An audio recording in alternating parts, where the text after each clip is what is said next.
Many thanks for staying with us. For more details on what's happening in Osun State as the governorship elections is on the way, we're being joined live by our political correspondent who is reporting from Osogbo. Sheon, can you tell us what's happening now?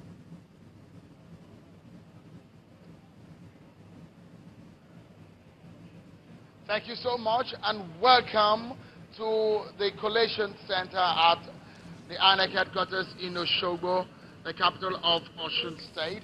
I'm now being joined on the news at 10 by the convener of the Civil Society's Election Situation Room, Mr. Clement Unwanko. Thank you so much for joining us on the news at 10 tonight. Based on your preliminary report and observation of this election, what would be your assessment so far of the exercise?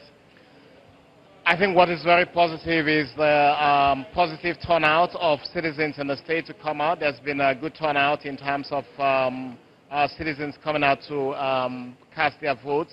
The process has gone reasonably well in terms of what we have seen with the turnout of election officials, the voting itself. At this stage, we are at the collation stage, and we don't have full information from what is going on at the collation centers as we speak. We hope it goes really well and that citizens are able to see the votes reflect in the collation that we have seen or we are seeing going on at this time. But certainly some of the incidents that we did see with previous elections with attempts to circumvent the votes through vote buying are not very pronounced, but certainly there. This is an issue of concern for all of us. We saw some bit of smart card reader malfunction, not widespread, but certainly within manageable limits.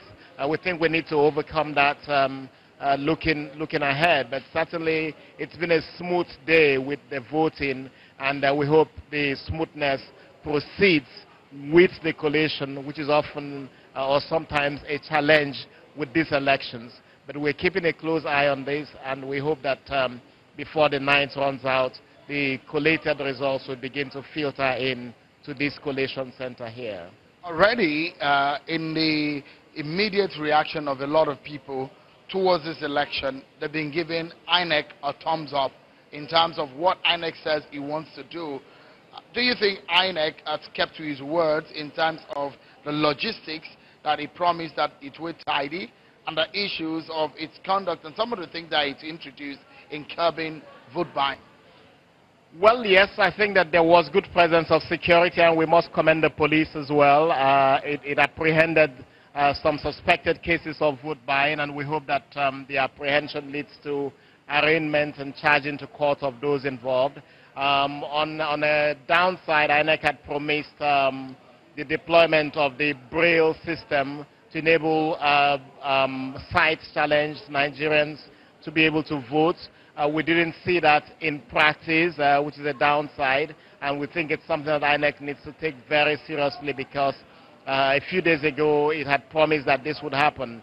We didn't see this happen at all, and INEC needs to explain further, but certainly take the lessons from this into the general elections. The logistics looks good. Voting materials arrived on time. Voting started early.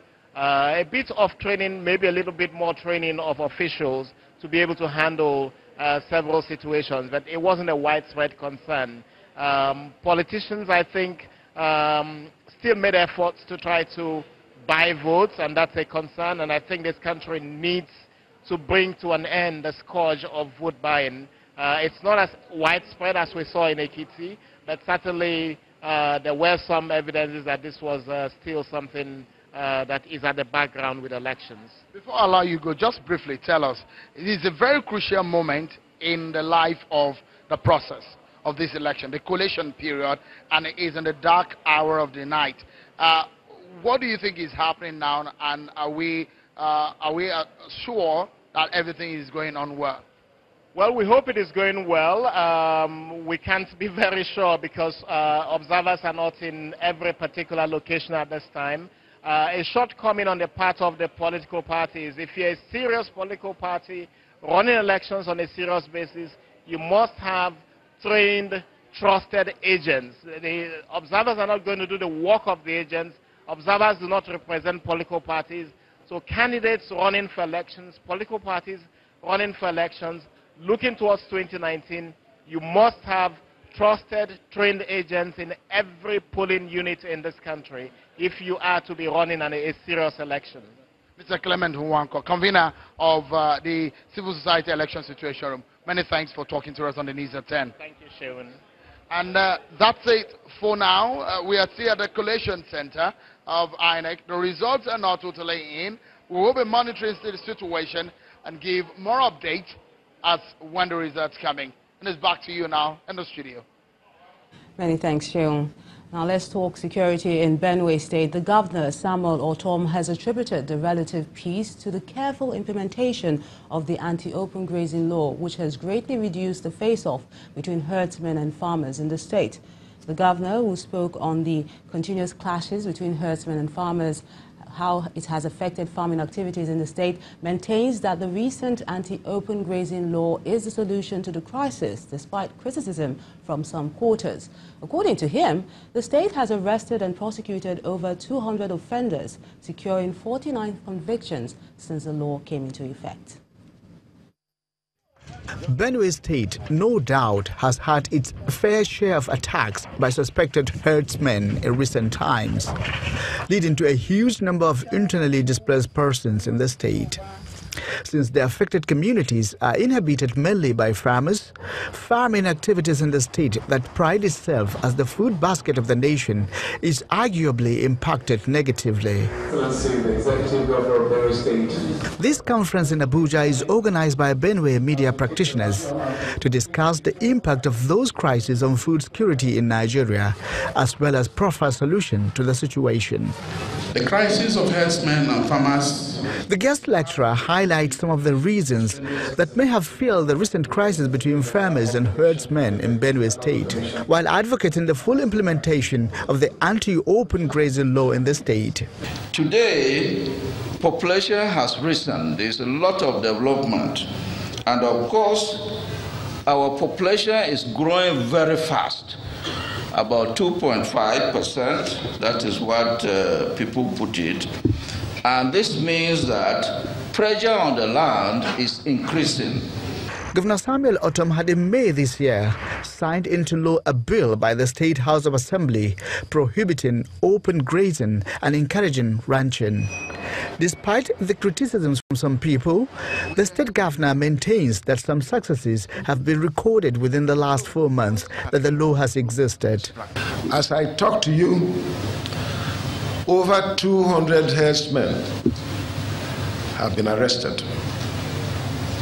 As I talk to you, 49 convictions have been secured.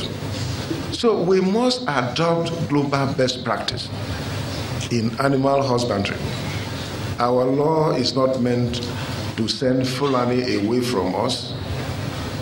Our law is not meant to send any headman away from us, but it's meant to protect the farmers and the herdsmen.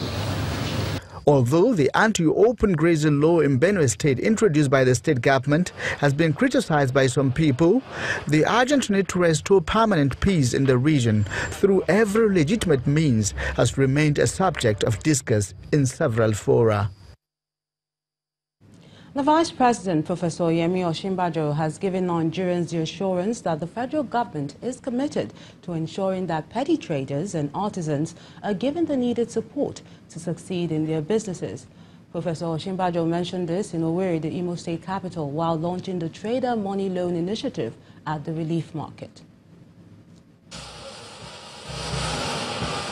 The Vice President, Professor Yemi Osinbajo, arriving at Sam Mbakwe Airport in Owerri for a 2-day working visit to Imo State. He is received by Governor Rochas Okorocha and other top government officials. The first port of call is the palace of the chairman of the Imo State Council of Traditional Rulers, where he speaks on the Trader Money Loan Initiative and the achievement of the federal government. The government of President Buhari is committed to ensuring that the least society. But those who work hard, those who are traders, those who are hardworking artisans, men and women who are involved in various crafts, are given a fair chance to succeed. The meeting over, the Vice President visits the relief market. Imo State Governor Rochas Okorocha commends the Vice President for the visit and pledges the commitment of the state government to empowering business owners. So we're happy that this project is completed. The equipment are on the way arriving, and we're hoping that very soon it will be commissioned. We're also soliciting for federal government approval for immediate release of this to qualified persons, organizations who can run it, so that we can quickly change the economic life of our people. But particularly, we're very happy to have you, Mr. Vice President, visiting our state and inspecting this project. This is a federal government project built by Imo State government. The Vice President also inspects the ongoing construction work at the cargo section of the Sam Mbakwe Airport, where he promised that the government will ensure completion of the project to boost economic activities in the southeast. He also inaugurates the new 200-bed Nigerian Air Force hospital built by the Imo State government and handed over to the Nigerian Air Force. For some shareholders, the news of the Skybank takeover is still trying to sink in and has details on Business News.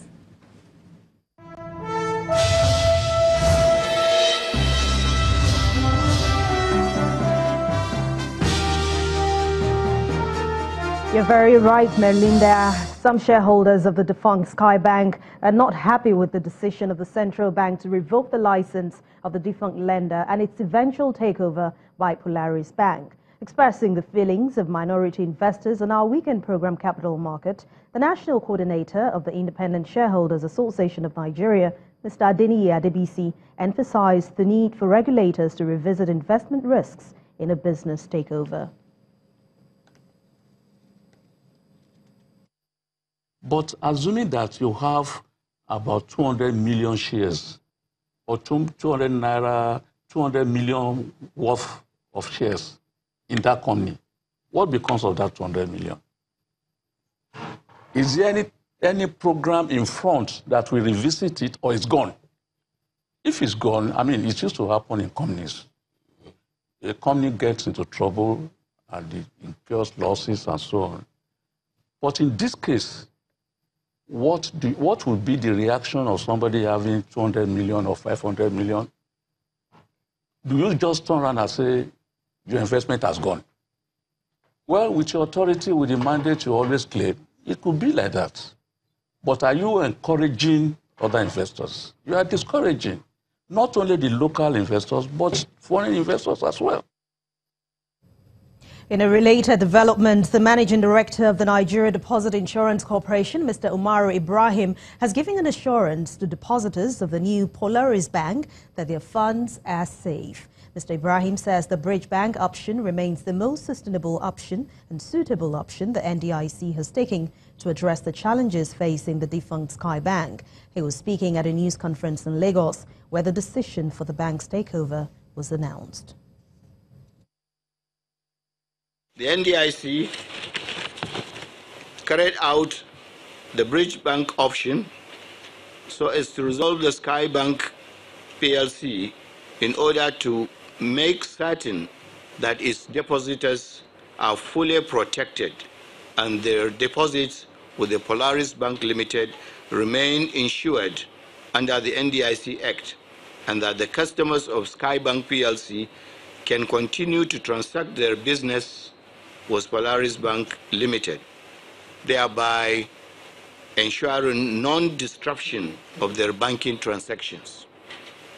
Furthermore, the adoption of the bridge bank model for resolution of Sky Banks PLC guarantees that most of the employees of that bank would not lose their jobs, that they would continue with their employment with Polaris Bank Limited under a fresh contracts of employment. The Monetary Policy Committee of the Central Bank of Nigeria will hold its 4th meeting for the year on Monday, the 24th, and on Tuesday, the 25th of September, to deliberate on the macroeconomic figures. At its meeting in July this year, the CBN maintained the monetary policy rate at 14% and retained the cash reserve ratio and liquidity ratio at 22.50% and 30% each. This time, analysts are divided over the possible outcome of the upcoming meeting after the country's inflation rate rose for the first time in 18 months to 11.23%, beating all expectations. But outside Nigeria, the central banks of Ghana and Kenya are expected to keep key rates unchanged at their meetings, which will happen next week. That's the last edition of Business News for this week. Thank you so much for watching. I'm Anne Nwawodo. It's back to you, Melinda.